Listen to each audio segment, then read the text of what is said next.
President Duterte will be among the leaders participating in the upcoming virtual summit of the Asia-Pacific Economic Cooperation, or APEC, Forum on November 20th.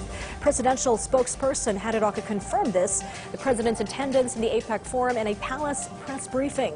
According to Secretary Roque, the meeting will start at night with a leader's family photo. He said the APEC summit will start at around 7 or 8 p.m. Philippine time. This year's summit, which will be hosted by Malaysia, will be the first time economic leaders from APEC's 21 member economies meet virtually.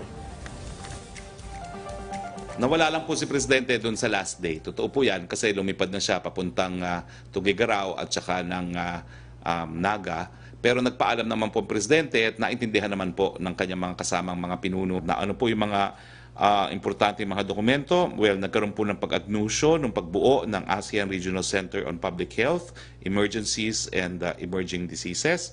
Nagkaroon po ng midterm review ng ASEAN Community Vision 2025 Blueprint.